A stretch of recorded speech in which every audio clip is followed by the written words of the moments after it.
आज मैं आपको प्रियंका चाय वाली के बारे में बताऊंगा, लेकिन यहाँ नहीं बताऊंगा।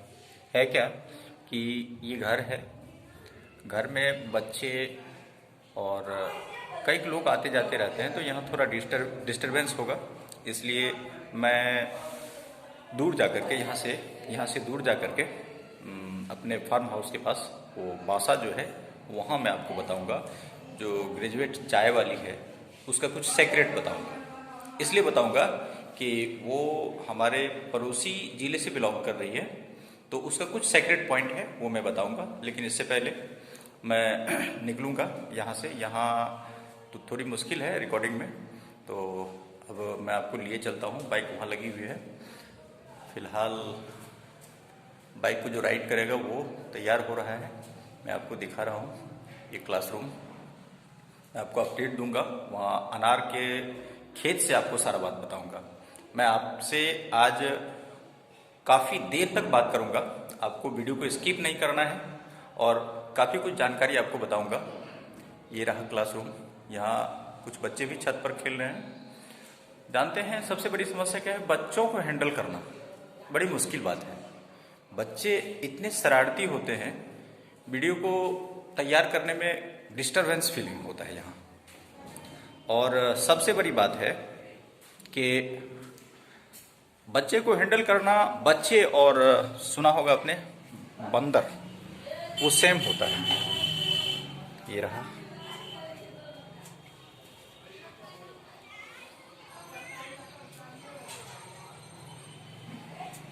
ये बाइक खड़ी है,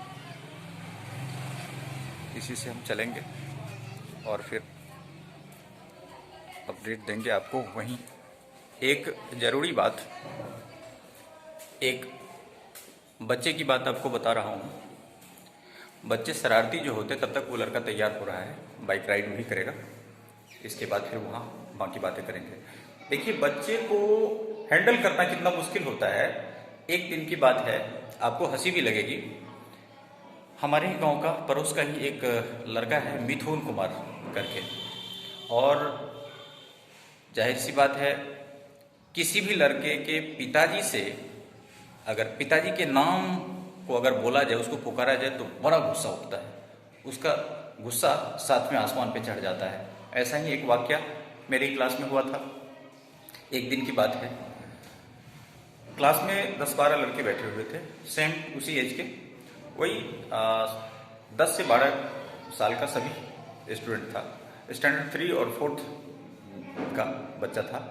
तो मिथुन कुमार, जिसका नाम मिथुन कुमार था, उसके पिताजी का नाम नागेश्वर पासवान था। नागू पासवान, जनरली उसको इसी नाम से हमारे गांव में जानते हैं। तो वो किसी भी लड़के से लड़ाई कर बैठता था, किसी भी लड़के से उसका बनता ही नहीं था। तो हर क्लास से कंप्लेन, वो जहां बैठता था, जितने भी टीचर उस क्लास में चेंज होते थे, उसमें उसी का कंप्लेन आ जाता था कि ये उससे लड़ाई करता है, कभी उससे लड़ाई, कभी उससे लड़ाई। आखिर होता क्यों था, ये किसी के समझ में नहीं आ रहा था। एक दिन मैं कंस्टेंटली उसी क्लास में एंटर गया। उस क्लास में मुझे ये जानना था कि आखिर वजह क्या है, what is the reason behind it he quarrels among their friend circle. तो अब आपस में क्यों लड़ता है, इस चीज को जानने के लिए हम उस क्लास में काफी कंस्टेंटली इस तरह से खड़े हो गए, ताकि बच्चों को ये ना लगे कि सर हमको देख रहे हैं। तो होता क्या था कि उनके पिताजी के नाम से ही उसके फ्रेंड्स जो उसको चिढ़ाते थे, वो पुकार दिया करते थे। कैसे पुकारते थे? वो कहते थे, नागो भाई, नागो भाई हो। तो अब जाहिर सी बात है, किसी के पिताजी के नाम से अगर उसको पुकारा जाए तो वो गुस्साएगा ही गुस्साएगा। ये बचपन में हम लोगों का देखा हुआ है। खास करके स्कूल में जब जाते थे, तो जो शरारती बच्चे हैं उसका टोली ही अलग हो जाता था। वो इस तरह का हरकत करते थे और लड़ाई हो जाता था। तो सेम वाकया यहाँ इस क्लास में भी हमने देखा। अब देखिए हुआ क्या कि मैं जब देखने लगा तो इस कंप्लेंट से 2-4 लड़के को डांट खाना पड़ा। इसके बाद वो सारा शांत हो गया। इसके बाद देखिए एक नया टेक्निक, चिढ़ाने का एक नया टेक्निक जो बच्चों ने इजाद किया। अब देखिए, लड़के का नाम मिथुन कुमार और उसके पिताजी का नाम नागो पासवान।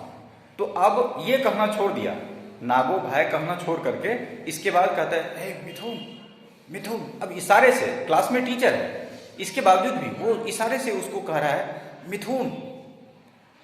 अब ऐसे देखिए, इशारा मार रहा है ऐसे। अब देखिए ये जो इशारा है उसके कहने का मतलब है कि नाग नाग, इस तरह से कह के उसको चिढ़ा दिया करता था। तो तब पता चला। तो इसीलिए मैं बता रहा हूं कि बच्चों को हैंडल करना और बंदर को हैंडल करना बिल्कुल एक जैसा है। और अब हम चलते हैं आगे की ओर, हम बाइक से निकलेंगे वहाँ, और बाकी का बात जो भी है कुछ अपडेट्स भी देंगे आपको।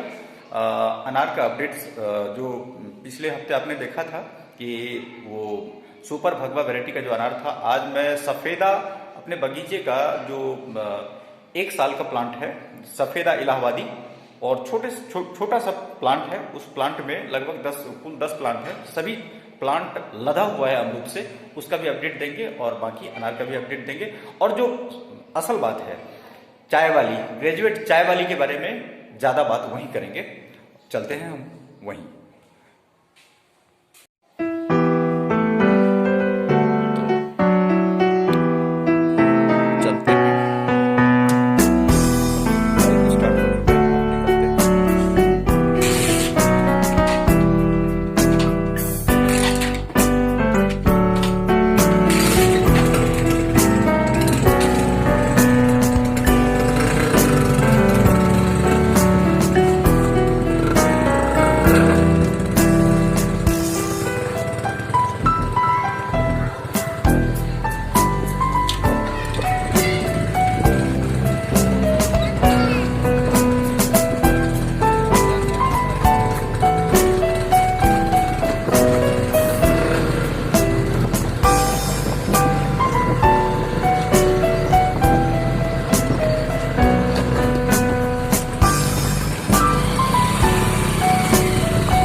फाइनली हम पहुंच चुके हैं अनार के बगीचे में।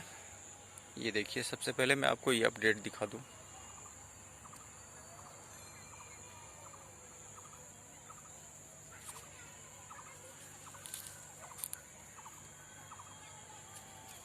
और भी प्लांट है।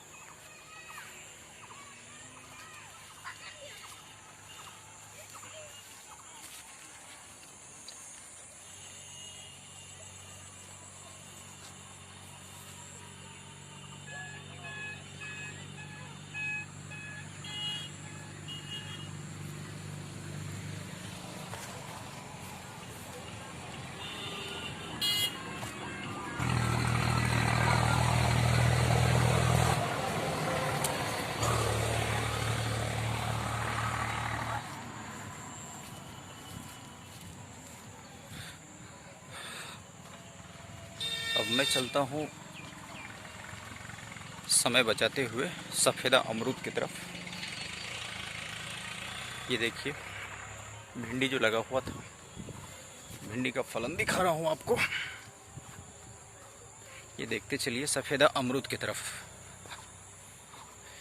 समय को बचाते हुए। चूँकि जो टारगेट है हम लोगों का, जो मेन मकसद है, हम चर्चा उस पर करेंगे। भारी मुश्किल है भाई हर काम को करना। ये देखिए,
अभी मैं जगह ढूंढ रहा हूँ कहाँ पे आपसे बात किया जाए। मैं जल्दी ही पहुँच रहा हूँ एकांत जगह पर। अभी शाम का वक्त है, बड़ी मुश्किल है। घास करने वाले, कभी खेत वाले, आजू बाजू के पड़ोसी मिल जाते हैं। उनको लगता है वीडियो कॉलिंग पे शायद बात कर रहे हैं, या गांव है। सबसे बड़ी समस्या ये है कि लोगों को लगता है कि कहीं किसी से बात तो नहीं कर रहा है भाई। ये तो पहले किसी से बात नहीं करता था, हो सकता है कहीं किसी चक्कर में तो नहीं है। ये समस्या, ये खासकर गांव में ये समस्या देखने को मिलता है।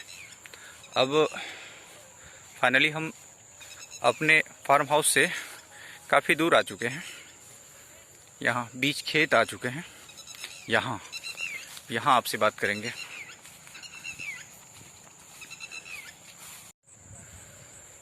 तो फाइनली हम आ चुके हैं आपसे वो सेक्रेट बताने के लिए। आपने ये सुना होगा कि झूठ अगर बोला जाए, और वो भी किसी निर्दोष का जान बचाने के लिए, किसी निर्दोष का गला कटने के लिए अगर झूठ बोला जाए, तो वो झूठ नहीं होता है, वो सच होता है। कहावत है, झूठ ने सच से कहा कि तू मौन क्यों है। तो पता है सच ने ये जवाब दिया कि अब मुझे सुनता कौन है। बात भी सही है, सच थोड़ा कड़वा होता है लेकिन सच सच है भाई। लेकिन सबसे बड़ी बात हमने देखा कि झूठ बोलने से किसी का करियर भी बन सकता है, किसी का नेम फेम कोई पॉपुलर हो सकता है। ये इसका जीता जागता उदाहरण आजकल ट्रेंड में हम देख रहे हैं। पूर्णिया जिला की रहने वाली प्रियंका, जो ऑलरेडी ग्रेजुएट है, ग्रेजुएट होने के बावजूद उसने ऐसा डिसाइड किया कि मुझे ब्रांड तैयार करना है, मुझे खुद एक ब्रांड बन के दिखाना है और ग्रेजुएट चाय वाली का एक ब्रांड होना चाहिए। इस ब्रांड के लिए उन्होंने झूठ बोलकर घर से अपनी यात्रा प्रारंभ किया पटना के लिए। हालांकि वो पटना में पहले से रह रही थी, जनरल कंपटीशन की तैयारी कर रही थी। वो जो बताती है, हमने काफ़ी वीडियो उनका देखा, काफ़ी वायरल हो रहा है इन दिनों। तो वो ये कह के निकली थी कि हमें बैंकिंग की तैयारी करना है या फिर किसी भी जनरल कंपटीशन की तैयारी करनी है, इसी उद्देश्य से वो घर से निकली।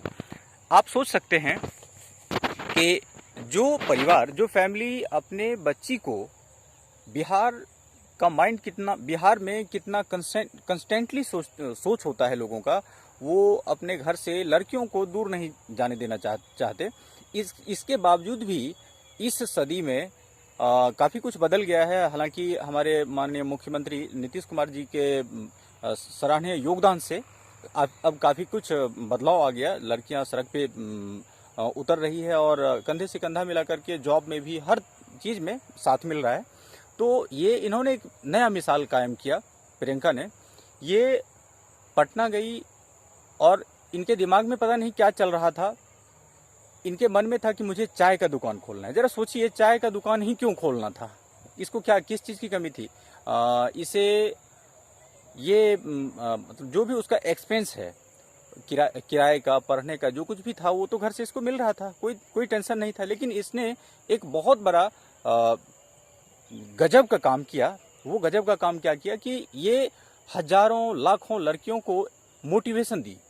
इन्होंने काफ़ी अच्छा हिम्मत का काम किया कि इनसे मोटिवेट होंगी, बहुत सारी लड़कियां मोटिवेट होंगी कि कम से कम हम ये ना समझें कि कोई भी काम बड़ा या छोटा होता है। चाय, हालांकि चाय से तो नरेंद्र मोदी हमारे प्रधानमंत्री, ये कहा जाता है कि एक ज़माने में चाय बेचते थे।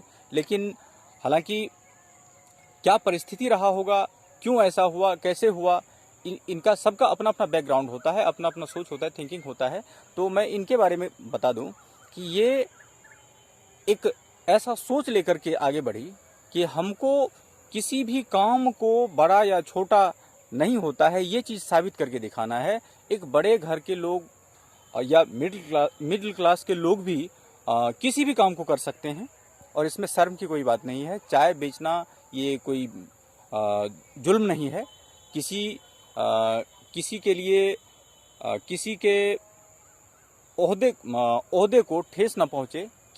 मान लिया जाए किसी के मन में ये होता है कि हम अपने आप को इस तरह से पॉपुलर कर लें और इसी जरिए से पॉपुलर हो जाएं, तो ये अलग बात है। लेकिन पता नहीं किस्मत ने साथ दिया या फिर इसके करने का तरीका कुछ ऐसा था, इसके मन में क्या था जिसके वजह से ये काफ़ी आगे बढ़ी। तो हम आपसे यही उम्मीद करते हैं, यही अपील करते हैं कि जितने भी युवा साथी हैं, भाई बहन जो भी हैं हमारे देश के, जिस तरह से प्रियंका हमारे हिंदुस्तान में एक मिसाल बनकर एक बेटी होते हुए बेटे के बराबरी का काम किया, उस तरह से आप भी बैठे मत रहें, आप भी कुछ न कुछ करें। अगर आप किसान फैमिली से हैं, अगर आप दुकानदार फैमिली से हैं, आप एक इंडस्ट्रियलिस्ट हैं, आपके पिताजी अगर जॉब में हैं, आपकी मम्मी अगर जॉब में है, कोई भी जॉब में है, अच्छे खासे फैमिली से है, इससे कोई फ़र्क नहीं पड़ता है कि आप किस फैमिली से हैं। आप बड़े हैं, छोटे हैं, मांझले हैं, इससे कोई फ़र्क नहीं पड़ता है। आपको ये ध्यान देना है कि आप जो कर रहे हैं उसमें कुछ अलग हट के काबिलियत होनी चाहिए। आप कुछ एक्स्ट्रा ऑर्डिनरी करके साबित कर दें तो फिर आप पॉपुलर हो जाएंगे। यही मेरा कहना है, यही एक अपील है देश के युवाओं से। हम युवा साथियों से यही उम्मीद करते हैं, यही गुजारिश करते हैं कि आप कोई भी काम हो उसको निस्संदेह करें। बस आप में वो करने की जज्बा होनी चाहिए, कुछ अलग थलग करने की क्षमता होनी चाहिए, आप में वो कौशल होनी चाहिए, आप में वो स्किल होना चाहिए, वो काबिलियत होनी चाहिए, आप उस काम को करें। यही उम्मीद करेंगे। हालांकि आपने देखा, आपको मैं घर से दिखा, वहाँ से इस वीडियो को शूट करने के लिए मैं घर से यहाँ खेत तक आ गया। आपने मेरे घर पे भी देखा, क्लासरूम देखा, विद्यालय चलता है, मैं पढ़ाता हूँ, इसके बावजूद भी मैं खेत आ जाया करता हूँ। क्योंकि नेचर के टच में रहना ये भी बहुत बड़ी बात है। आप कम से कम पार्ट टाइम अगर हरियाली की तरफ आते हैं तो शुद्ध ऑक्सीजन मिलने का 110% चांसेस बन जाता है कि आप कम से कम यहाँ पर किसी गाड़ी का वाइब्रेशन, किसी गाड़ी का साउंड या फिर किसी तरह का धुएं का पॉल्यूशन तो नहीं है।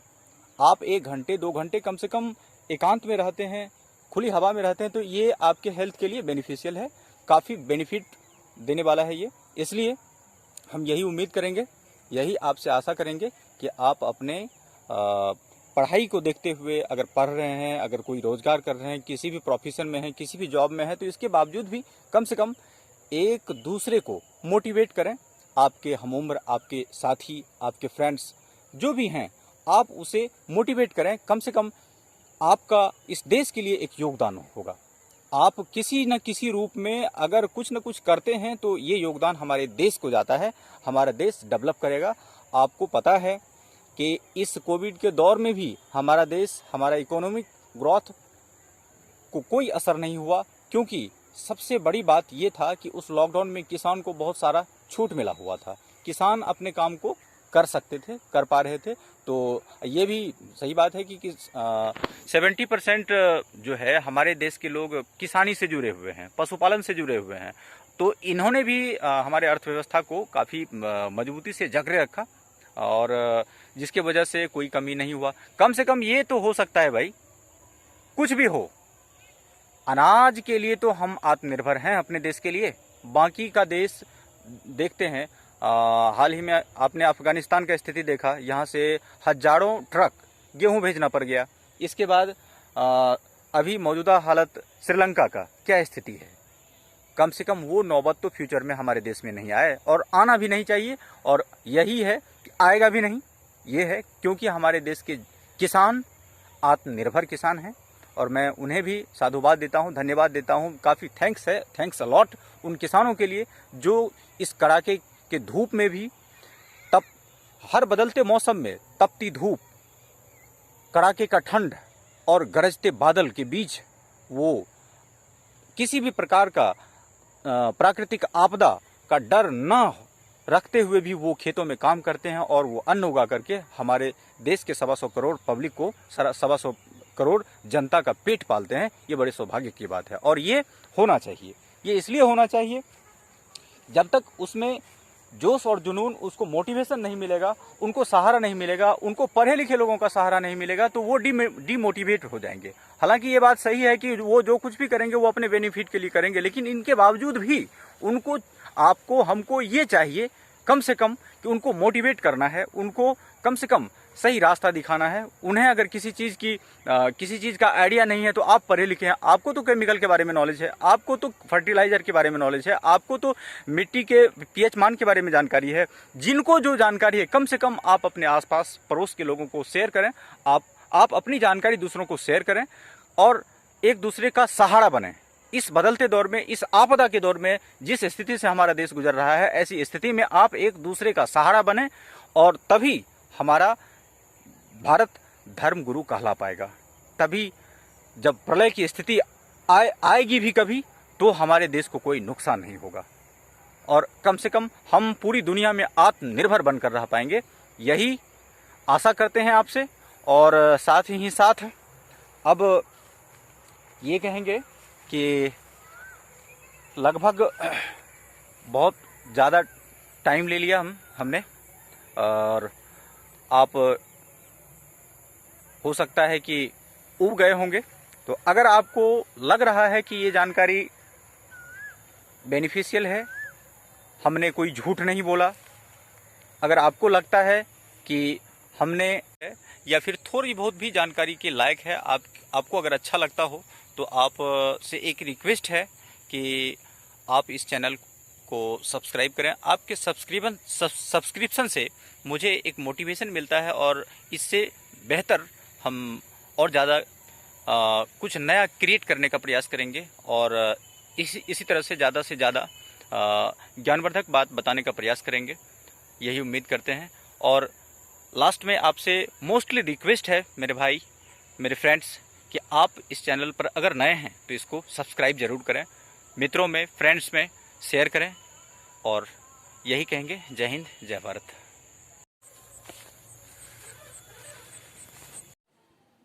क्या फर्क पड़ता है कि आप एक दुकानदार के बेटे हैं? इससे कोई फर्क नहीं पड़ता है।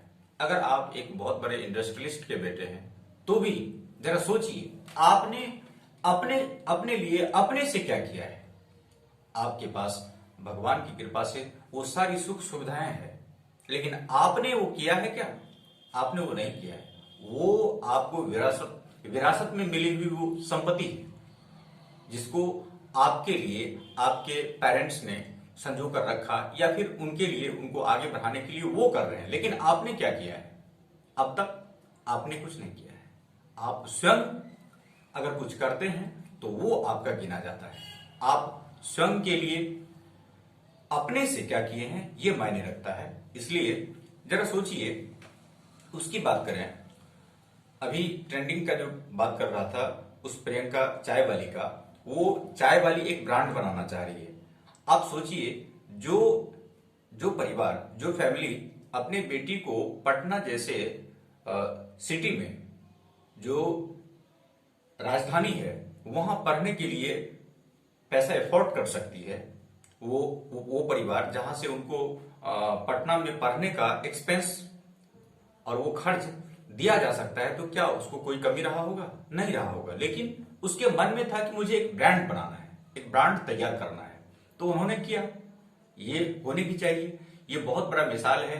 वो जो एक मोटिवेशन हमारे देश के लिए दी है, इसे हम धन्यवाद देते हैं। हम अपनी तरफ से और समस्त युवाओं से यही अपील करते हैं कि इससे एक बहुत बड़ा एक मिसाल जो उन्होंने बनाया, ये इससे सीख लेनी चाहिए हम सबको कि हम सब वो हर कुछ कर सकते हैं जिसके चलते परिणाम ये होगा कि सरकार के ऊपर बोझ कुछ कमेगा। आत्मनिर्भर भारत का जो सपना हमारे प्रधानमंत्री ने देखा, उसको हम साकार कर सकते हैं केवल हम आपके प्रयास से। हम आप अगर प्रयास करते हैं तो हमारे देश की इकोनॉमी वो ऑटोमेटिक बढ़ता चला जाएगा, इसका ग्रोथ होता चला जाएगा। आज स्थिति हमारे देश की देखिए, जरा इस पर गौर करते हैं। हमारे देश की इकोनॉमिक स्थिति इस कोविड के बीच 2020 से लॉकडाउन लगा हुआ था, काफी जैसे तैसे हमारे देश का अर्थव्यवस्था चल रहा था, लेकिन इसके बावजूद भी हमारे देश का इकोनॉमिक रेशियो और बाकी के देश से काफी अच्छा है। तो ये हमारी खुशनसीबी है कि आज तक जो कुछ भी ग्रोथ हुआ।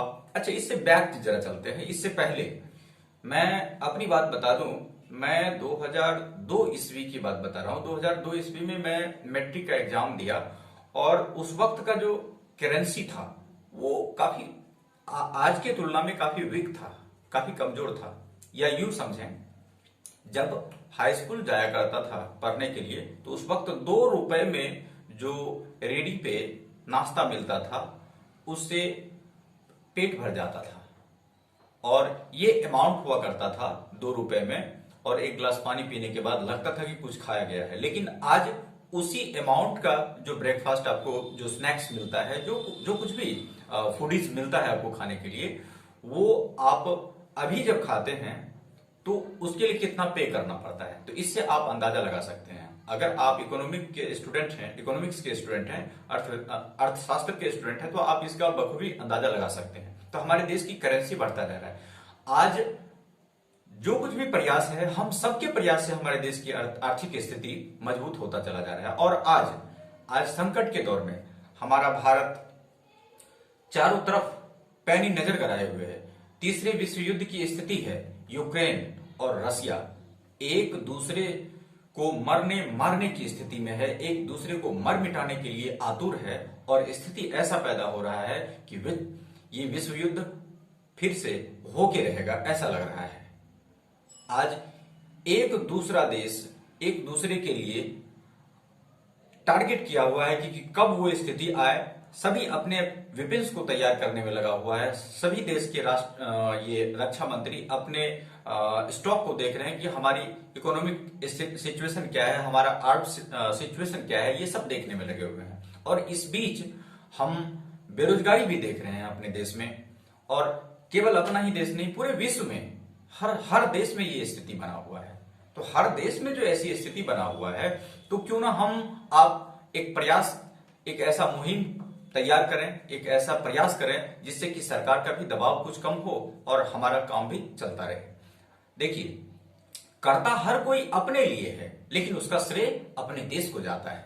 आप ये फर्क नहीं पड़ता है कि आप क्या हो, आप किसान हो, आप दुकानदार हो, आप एक केमिस्ट हो, आप एक डॉक्टर हो, इंजीनियर हो, आप एक नेता हो, अभिनेता हो, या फिर किसी भी पोस्ट से हो, इससे फर्क नहीं पड़ता है। आप करते स्वयं के लिए हैं और इसका श्रेय हमारे देश को जाता है। अगर आप अर्थशास्त्र को देखें, उसकी गहराई में जाकर देखें, तो एक हमारे देश में 135 करोड़ के एवं होने चला है पॉपुलेशन हमारे देश का।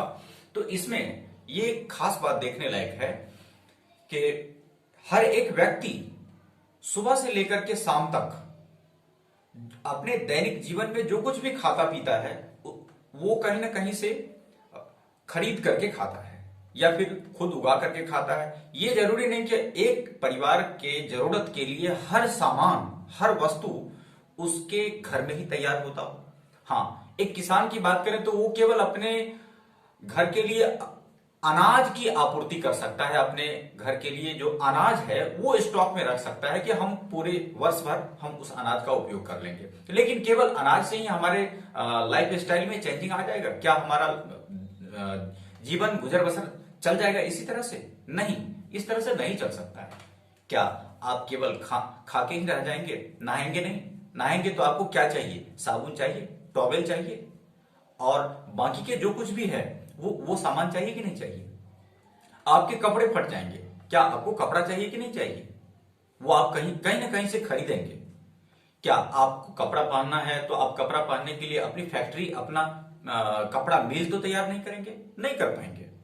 ये संभव नहीं है, ये मुश्किल है। तो इसलिए एक ऐसा सिस्टम हर किसी देश में बना होता है जो एक दूसरे पर निर्भर रहता है।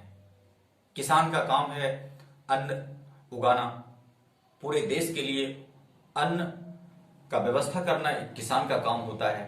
बाकी के जरूरत का सामान एक दुकान, एक जो किराना दुकान होता है, उस दुकान में जितना भी सामान जो पूरे दिन हमारे जरूरत का सामान है, हम उस दुकान से खरीदते हैं। उस दुकान तक पहुंचने में उसका जो मैन्युफैक्चरिंग होता है वो, अब उस पर भी एक सिस्टम लगा हुआ है। अब देखिए होता क्या है कि एक साबुन हम खरीदते हैं नहाने के लिए, तो वो साबुन सबसे पहले कोई मैन्युफैक्चरर फैक्ट्री में वो साबुन तैयार हुआ। इसके बाद वो साबुन डायरेक्ट फैक्ट्री से हमारे घर तक नहीं पहुंच पाता है।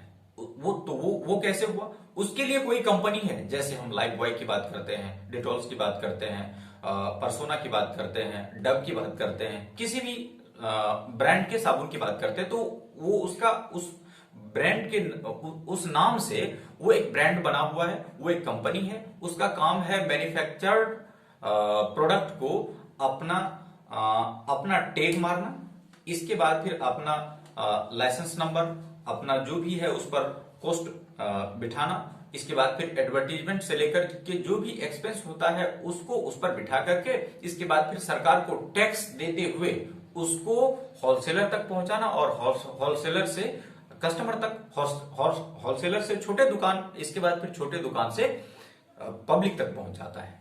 तो इस तरह से हम उसका उपयोग करते हैं। तो सेम कंडीशन हर जरूरत के सामान के साथ होता है। अब जैसे आप जींस खरीदते हैं, आप शर्ट खरीदते हैं, तो ये सबसे पहला काम कहां होता है? सबसे पहले कॉटन तैयार होता है किसी किसान के खेत में। रुई की खेती होती है, रुई का खेती हुआ, इसके बाद फिर वो रुई फैक्ट्री पहुंचता है, प्रोसेसिंग के बाद धागा तैयार होगा, इसके बाद फिर धागा तैयार होने के बाद फिर कपड़ा थान तैयार होता है, कपड़ा तैयार होने के बाद फिर वो फिर किसी न किसी टेलर में जाता है, टेलर में जाकर के एक जींस तैयार होता है, जींस तैयार होने के बाद फिर चाहे वो पवेलियन कंपनी हो, पवेलियन हो, या फिर कई कई तरह का ब्रांड है जींस में, तो वो जितने भी प्रकार का जींस कंपनी है वो अपनी जरूरत के मुताबिक, अपने एफर्ट के मुताबिक उस सामान को फैक्ट्री से खरीद करके इसके बाद फिर अपना मार्का लगाएगा, इसके बाद फिर वो पब्लिक तक कई प्रोसेस से पब्लिक तक पहुंचता है, हमारे दुकान तक पहुंचता है, तब उसका हम उपयोग कर पाते हैं। तो एक बात ये सोचने लायक है, तो हमको ये बताइए कि क्या ये एक परिवार में संभव है? नहीं, ये एक परिवार में संभव नहीं है। तो इसके लिए हम एक दूसरे से जुड़े हुए हैं।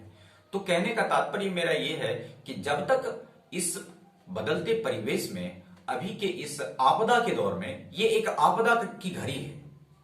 आप महसूस कीजिए अपने आप में, आज से 2 दशक पूर्व 2000 ईस्वी की बात करते हैं। 2000 ईस्वी में आपने सुना था इतना ये सुनामी, हर साल इस तरह से सुनामी आ जाना, ये मतलब तूफान का आ जाना, वज्रपात का हो जाना। आपने ऐसा देखा होगा कि कहीं ना कहीं एक्सीडेंटल केस हुआ और कुछ लोग मरे, रोडवेज में कुछ मरा, कुछ बीमारी में मरा, कुछ जो है किसी तनाव के कारण कहीं पर झड़प हुआ, उसके कारण हुआ। तो हर जगह का रिपोर्ट जब आता था तो इतना ज्यादा मतलब लोग मरता नहीं था। तो इससे यह समझ लेना चाहिए कि प्रकृति अपने संतुलन पे है।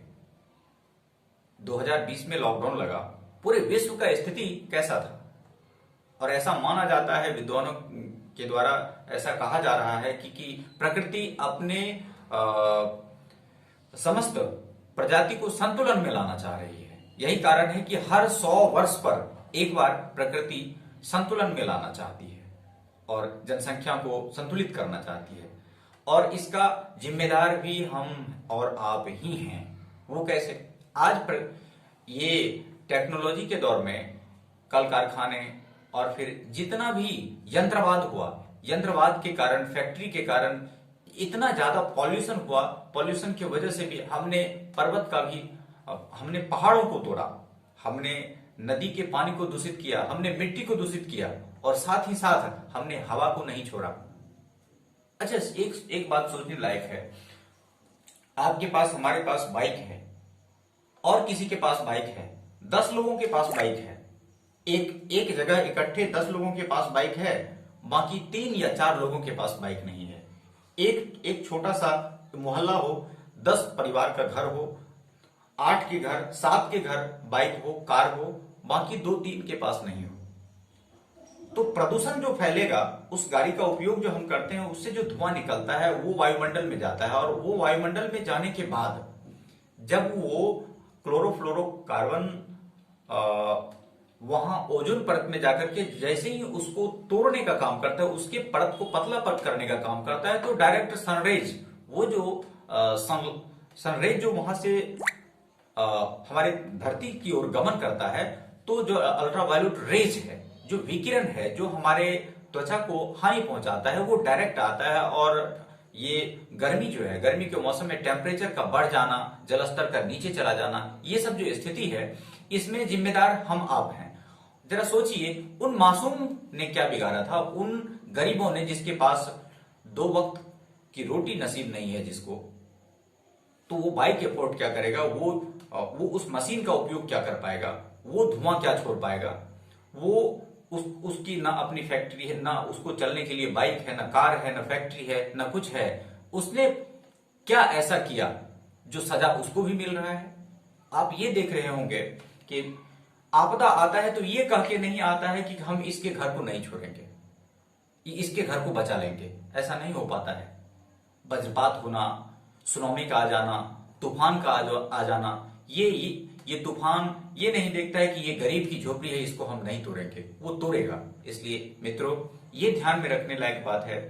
ये सोचना चाहिए कि हम जो कुछ करते हैं उसका असर इस प्रकृति पे पड़ता है, और अपने आप को समय रहते अपने आप को सजग कर लें और प्रकृति के साथ चलने का प्रयास करें, उसके अनुरूप चलें, उसके विपरीत ना चलें।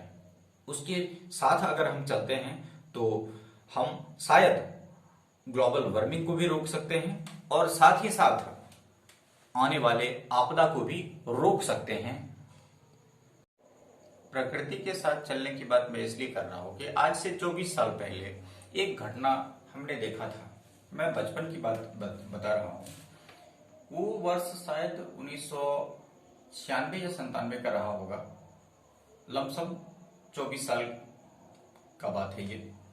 पहले हम लोग जब बारिश होता था तो बारिश के मौसम में छत पे नहाया करते थे। बचपन में बारिश के पानी में बड़ा मजा आता था, बहुत अच्छा लगता था नहाना बारिश के पानी में। और रोड पे भी, सड़क पे भी, पहले तो कच्ची सड़क हुआ करता था लेकिन फिर भी उसमें भी बड़े उमंग के साथ हम लोग बारिश में नहाते थे, क्योंकि आकाशीय आपदा क्या होता है उसके बारे में हम लोगों को कोई जानकारी नहीं थी और ना हम लोगों ने देखा था ऐसा। पहली बार एक ऐसा सनसनीखेज घटना घटा। उस वक्त हम लोगों ने जाना, या यूं कह सकते हैं कि हमारे गांव में जहां हम रहते हैं वहां कोई नहीं जानता था कि बिजली के तरकने से किसी की मौत हो सकती है। आज भी वो मंजर, वो खौफनाक पहर, दिन का दोपहर था, वो याद है मुझे। मैं पापा के साथ जिद करके खेत चला गया। बारिश का मौसम था। खेत जाने के बाद 1 घंटे तक वहां पर ऐसे मैं घूमता रहा। धान का खेत था। खेत के साइड ऐसे ही घूम रहा था। वहां पर एक झोपड़ी बना हुआ था, बासा, जिसे आप फार्म हाउस कह सकते हैं। तो वो बासा जो था, एक झोपड़ी, और वहां पर कुछ गाय, बैल वगैरह, वो जो बथान पे होता है वो था साइड में। तो घर जो बना हुआ था, तो वहां पे कुछ देर रुके। इसके बाद अचानक से 10 मिनट के अंतराल में एक ऐसा मंजर आया, एक ऐसा समय, मतलब मौसम अपना मिजाज बदल लिया। इस वायव्य कोण से हमने देखा, वायव्य कोण में एकदम काली घनघोर घटा, बादल, बिल्कुल काला बादल, वो बिल्कुल ऐसा लग रहा था कि बिल्कुल अंधेरा कर देगा, ऐसा मौसम हो गया। बिल्कुल बादल घेर लिया। तो हमें ऐसा लगा क्या कि हवा चलेगी, हवा के बाद जो है बारिश होगा। तो हवा जैसे प्रारंभ हुआ तो हम लोग यहाँ वापस झोपड़ी में आ गए। आने के बाद जैसे ही झोपड़ी में आते हैं तो बारिश प्रारंभ हुआ। 2-4 बूंदाबूंदी हम लोगों के बॉडी पे भी गिरा। गिरने के बाद जब बारिश हुआ तो काफी मूसलाधार बारिश, और उस मूसलाधार बारिश के बीच जब 15 से 20 मिनट तक इस तरह का मूसलाधार बारिश बरसता रहा तो वो दौर शुरू हुआ बिजली के चमकने का। बिजली का चमकना और वज्रपात का होना, ये कंटिन्यू हो गया। हर 2 से 3 सेकंड पर, हर 3 से 4 सेकंड पर, 5 सेकंड पर लगता था आसमान से कुछ ऐसा अनायास गिर रहा है। ऐसे, क्योंकि डर तो था नहीं, डर नहीं होने के कारण हम लोग ऐसे बाहर की तरफ झांकते थे, लगता था कि कोई लाइटनिंग कर रहा है, लाइट मतलब कोई बल्ब जला रहा है, इस टाइप का होता था। और इसी क्रम में जब बारिश 15 से 20 मिनट के बाद थमने के बाद मौसम फिर ठीक हुआ, तो एकाएक किसी बगीचे में कहीं पर काम चल रहा था, बांस के काटने का काम चल रहा था। वहां पर कुछ मजदूर थे और जिनका बगीचा था, वो उस बगीचे में उस बारिश से 10 मिनट पहले पहुंचे थे घर से, और तार का एक पेड़ था, उस तार के पेड़ के पास बैठे हुए थे बारिश से बचने के लिए। और तब शायद वो आखिरी दिन था उनका, और जैसे ही बिजली उस पेड़ पर गिरा तो उस पेड़ को झुलसाते हुए वहां पर उस व्यक्ति का, जिसका वो बगीचा था, वो चल बसे। और तभी हम लोगों ने जाना कि ये बिजली से भी लोगों का मौत हो सकता है।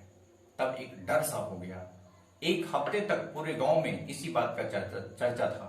और तब से मैं जब से होश संभाला तो ये देखता आ रहा हूं कि वज्रपात से हर साल कई लोगों की मृत्यु हो जाती है।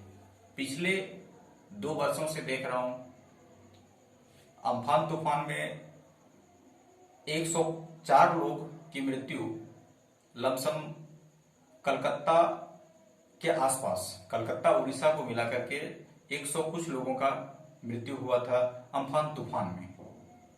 हम लोगों को ऐसा लग रहा था कि बिहार में तूफान का खतरा नहीं है, उतना ज्यादा मौत नहीं हो पाएगा, उतना कुछ नहीं होगा। लेकिन जैसे ही बारिश इधर दस्तक दिया तो वज्रपात से 100 से कई ज्यादा, मतलब 150 से भी ज्यादा सिर्फ वज्रपात से यहां लोगों का मौत हो गया। तो प्रकृति अपना तांडव दिखा रहा है। ये देखने लायक बात है कि पहले 2020 में एक तूफान आया, 2021 में 2 तूफान आया, और ये सिलसिला प्रत्येक वर्ष बढ़ता जा रहा है।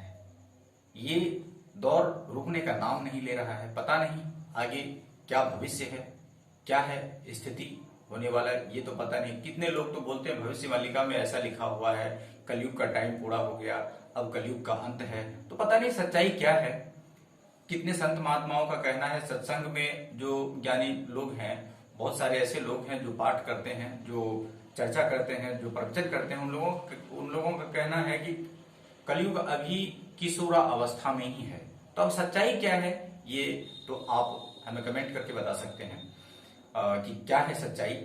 बहुत सारा मतलब बहुत सारी घटनाओं से भविष्य मालिकाओं को भी जोड़ करके देखा जा रहा है। जैसे भविष्य मालिका में आज से 500 साल पूर्व जो संत अच्युतानंद दास जी ने भविष्यवाणी की थी कि इस तरह से होगा, इस तरह से होंगे और इस तरह समय में बदलाव होगा। तो कई ऐसे घटनाओं से जोड़ करके देखा जा रहा है। तो पता नहीं भविष्य क्या है, कैसे कैसे होने वाला है, वो तो हम सबके सामने।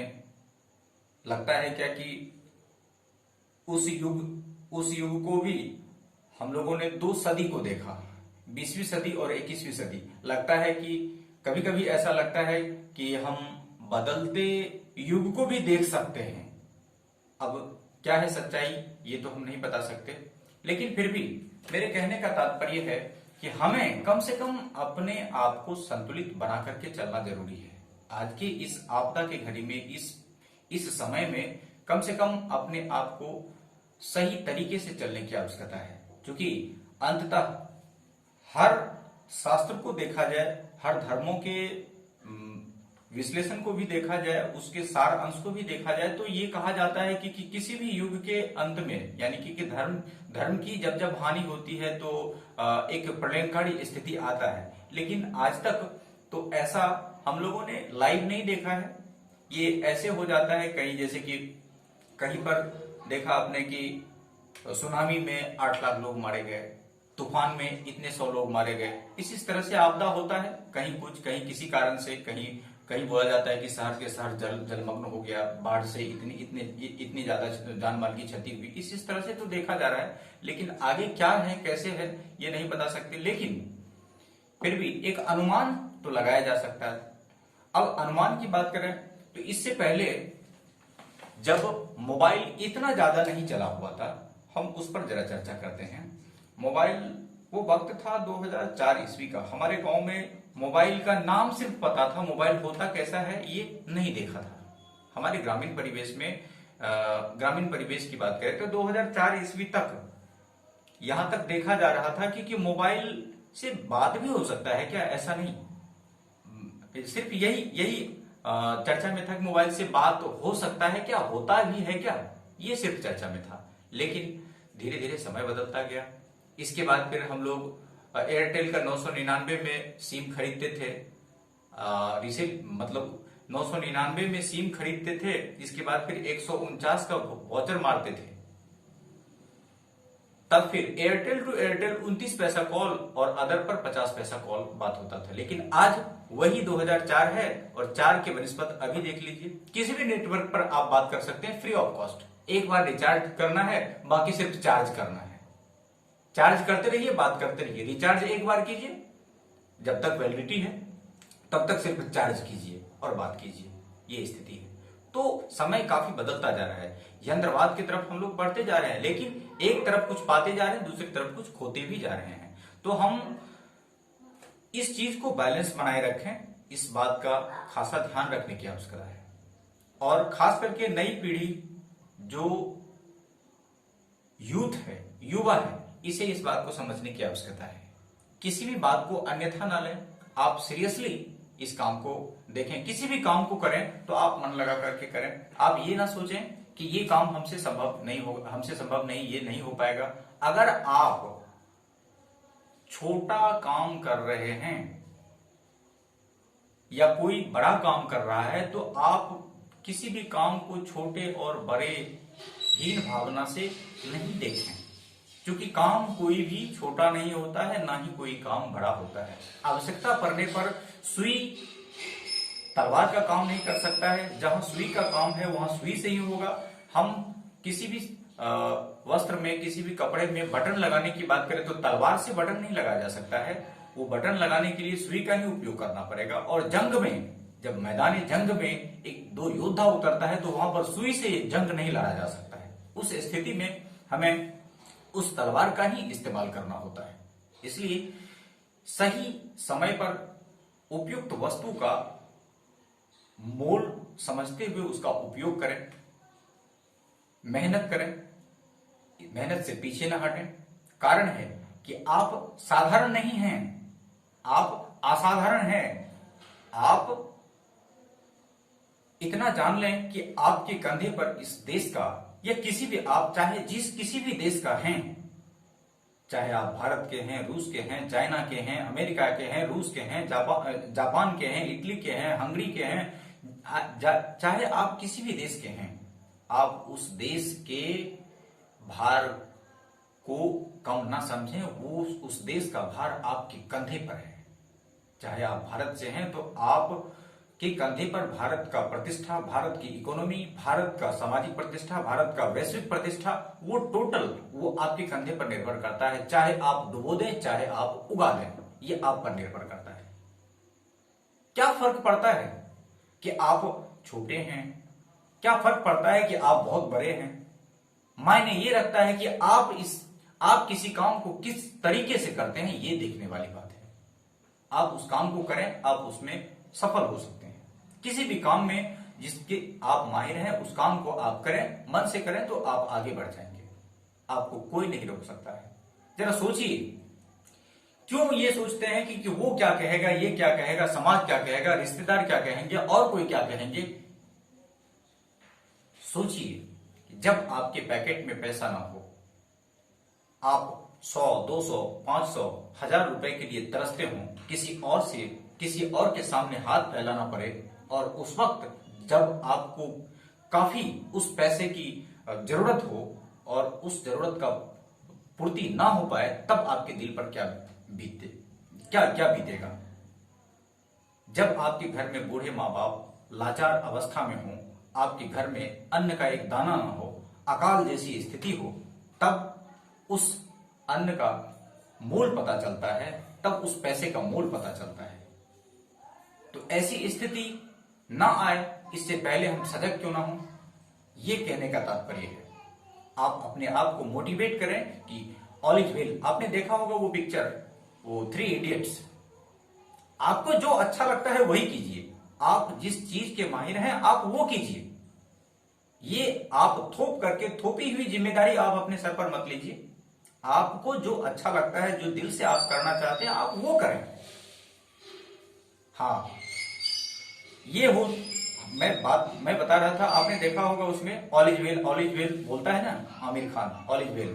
तो कोई भी कैसी भी परिस्थिति हो, अपने आप को ढाढ़स बंधाएं, आप अपने आप को सांत्वना दें कि you can do it, don't fall down, don't lose your heart, you can achieve your achievement. What a kind of goal it will deliver, it will depends only on the struggle. How much struggle you can do, you can get that type of achievement. So आपको ये सोचना है कि हम हमारा target कैसा है, उसके अनुरूप आपको लेबर करना है, उसके अनुरूप आपको मेहनत करना है, और सफलता कहीं दूर नहीं है, सफलता आपके सामने होगा। बस जरूरत है तो सही दिशा में प्रहार करने का। एक उदाहरण के तौर पर अगर किसी पेड़ को गिराना हो आपको, तो कुल्हाड़ी के धारदार भाग से ही आपको प्रहार करना पड़ेगा, तभी वो पेड़ गिरेगा। अगर उल्टी कुल्हाड़ी आप उस पेड़ पर दिन भर मारते रहेंगे तो उस पेड़ का 1 इंच भी आप नहीं काट पाएंगे। अगर उसी को धारदार भाग से आप प्रहार करेंगे तो हो सकता है 2 घंटे के अंदर में वो मोटा से मोटा पेड़ भी आप गिरा सकते हैं। इसलिए सही मेहनत करना। अच्छा एक बात बताइए, मेहनत जो आप करेंगे तो क्या धाजा देखे होंगे, गांव में धाजा होता है, या फिर एक बैम्बू बांस को गाड़ दीजिए और बड़ा सा लंबा सा बांस को गाड़िए और उस पर चढ़िए उतरिए। अगर हम उस पर सिर्फ चढ़ें उतरे तो वो भी तो एक मेहनत है, क्योंकि उसमें भी एनर्जी का खपत होता है, वो ऊर्जा खपत होता है, उसमें भी एनर्जी इन्वॉल्व होता है। तो क्या उस मेहनत से हमको मजदूरी मिल जाएगा? नहीं, उससे मजदूरी नहीं मिलेगा। हमको अगर किसी सपोज कि इस जगह पर रखे वस्तु को ईस्ट से वेस्ट की तरफ ले जाना है तो हमको ईस्ट से पुश करना पड़ेगा। यानी कि अगर इस गंतव्य स्थान पर रखे वस्तु को इस दिशा में ले जाना है तो हमको इस साइड से बल लगाना पड़ेगा, तभी ये वस्तु यहां जा पाएगा। और सही दिशा में बल लगाना जरूरी होगा, तभी ये वस्तु यहां पर जा पाएगा। नहीं तो हो सकता है कि वस्तु कभी इस साइड ले ले, कभी उस साइड ले ले। तो सही दिशा में बल लगाना भी ये मायने रखता है। तो मेरे कहने का अर्थ ये था कि किसी भी काम को करें तो ऐसे तरीके से करें, इस तरीके से करें कि आपको वो काम बोझ ना लगे, आपके करने का तरीका अच्छा हो, आप नए से नए तरीके का इजाद करके उस काम को करें। और आपके मन में, आपके हर इंसान में एक क्वालिटी छिपा होता है। कुदरत ने, ईश्वर ने, उस परमात्मा ने हर इंसान में अलग अलग क्वालिटी दे करके भेजा। उनका कहना यही है कि तुम जाओ, तुमने ये गुण मैं दिया और इस गुण से तुम आगे बढ़ो, और जो करना है इस प्रकृति के लिए करो, समाज के लिए करो, देश के लिए करो, ये दे करके भेजा। लेकिन हम फंस जाते हैं, अपने में ही उलझ के रह जाते हैं, हम अपने ही क्वालिटी को समझ नहीं पाते। तो उस क्वालिटी को समझने के लिए हमें स्कूल भेजा जाता है, हमें गुरुओं के पास भेजा जाता है, हमें टीचर के पास भेजा जाता है। वहां जाकर के हम अपने क्वालिटी को वो बताते हैं कि इसमें ये एबिलिटी है, इसमें ये कैपेसिटी है, इसमें ये कैपेबिलिटी है। तब फिर हम उस बताए रास्ते पर चल करके अपने आप को समाज में उभार पाते हैं। तो जरूरत है तो अपने आप को इस तरह से पहचानने की कि हम क्या हैं। आप में असीम ऊर्जा है महानुभाव, आप में असीम, आप ऊर्जावान हैं, आप खुशनसीब हैं कि आप भारत के युवा हैं, आप में काबिलियत है, आप इंडिया के रहने वाले हो। और खास बात यह है कि आप में असीम ऊर्जा भरा पूरा है। आपने जो तकलीफ देखा है हमारे देश में, हमारे देश को पुर्तगालियों ने, यूनानियों ने, अंग्रेजों ने यहां के प्राकृतिक संपदा का जो दोहन किया, इसके बावजूद भी अपने आप को हमने टूटने नहीं दिया, हमने क्या कुछ बर्दाश्त नहीं किया। हम भूखे रहकर भी यहाँ के 2 वक्त के अनाज के आधे हिस्से को खा करके, पानी पी करके अपने आप को खड़ा रखा। तो हम वही हिंदुस्तानी हैं, हम वही ऊर्जावान भारत के लोग हैं। तो हमें अपने आप पर गर्व होना चाहिए कि हम साधारण नहीं, हम असाधारण हैं। और हम असाधारण हैं तो हमें ये साबित करने की आवश्यकता है। हम में वो हर कुछ सहने की क्षमता है, हम वो हर कुछ कर सकते हैं जो हम चाहते हैं। तो हमें करने की आवश्यकता है। तो इस चीज को केवल सुन के मन में विचार करने से ही नहीं होगा, उसको करना पड़ेगा, उसको उतारना पड़ेगा, प्रैक्टिकली उस चीज को करना पड़ेगा। जब तक प्रैक्टिकली आप नहीं करेंगे, प्रायोगिक रूप से उस चीज को नहीं करेंगे तो उसका रिजल्ट नहीं ले पाएंगे। रिजल्ट के लिए हमें प्रैक्टिकल करना ही पड़ेगा। चाहे किसी भी क्षेत्र का काम हो, उसको अपने तरीके से करना पड़ेगा और ये जानकर करना पड़ेगा कि ये जो मैं कर रहा हूं वो मैं स्वयं के लिए कर रहा हूं।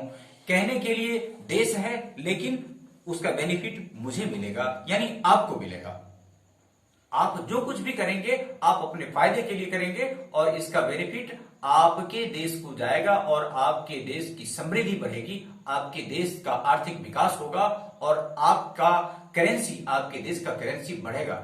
आज जापान की क्या स्थिति है, अमेरिका की क्या स्थिति है, आप इंटरनेट को खोल के देखिए, वहां देखिए वहां का क्या पैटर्न है।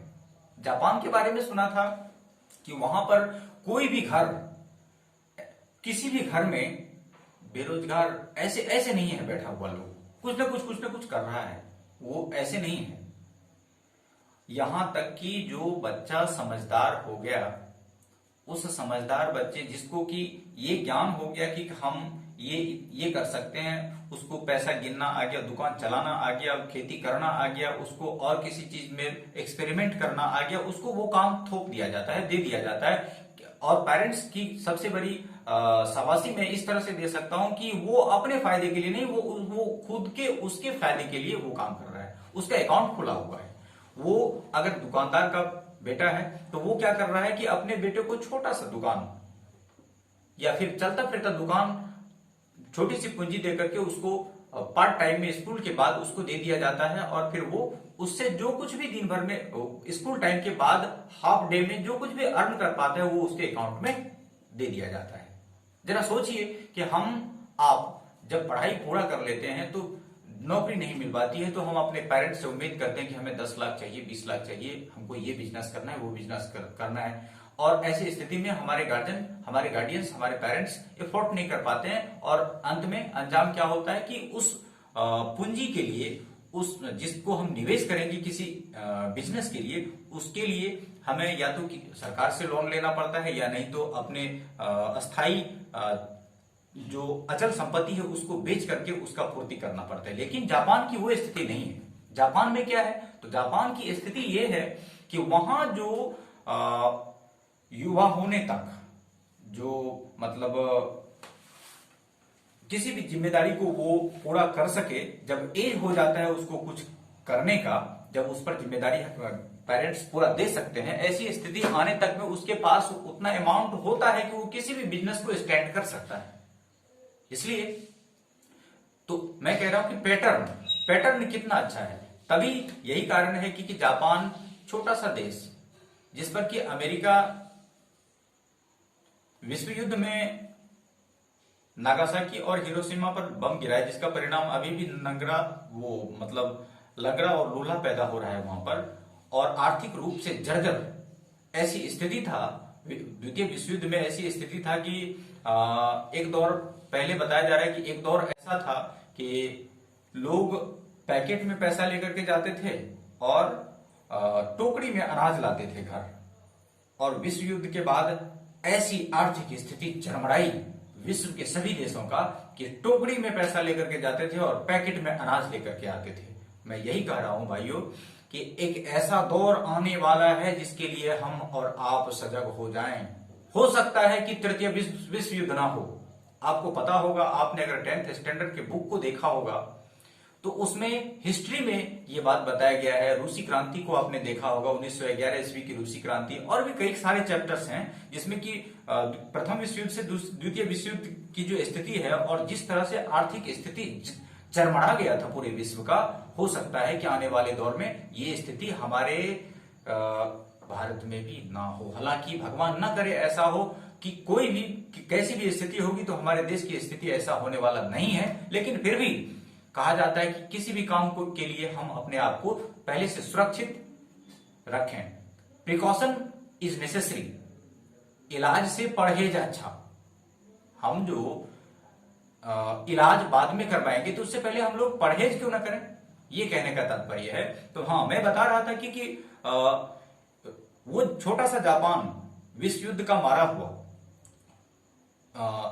एटम बम वहां पर गिराया गया था और जिसके चलते वहां की ऐसी स्थिति हुई और खास करके किसानों की ऐसी स्थिति हुई थी कि वो अगर अनाज बोता था तो उसको उपज नहीं हो पाता था उस केमिकल के कारण। इतना ज्यादा असर हुआ था कि आर्थिक स्थिति काफी जर्जर हो गया था और वो इतना कुड़ेदा गया, फिर भी अभी ऐसे अच्छे पोजीशन पे आ चुका है। इसका एक अच्छा सिस्टम है। इसका परिणाम हम यही समझ सकते हैं कि वहां का लोग, वहां की जनता, वहां के युवा, वहां के फैमिलीज, जो कोई भी है, काफी सिस्टमेटिक तरीके से इस तरह से आगे बढ़े कि आज विश्व के नक्शे में गिनती है जापान का। छोटे टेक्नोलॉजी के मामले में अव्वल है पूरे विश्व में। तो क्या हम पीछे रहे? हमारा देश क्या पीछे रहे? नहीं, ऐसा नहीं होना चाहिए। तो ये तभी संभव है जब हम आप इस बात को ध्यान में रखेंगे और इसको ध्यान में रखते हुए इस काम को आगे बढ़ाएंगे, अपनी जिम्मेदारी अपने कंधे पर लेंगे, तभी ये हो पाएगा।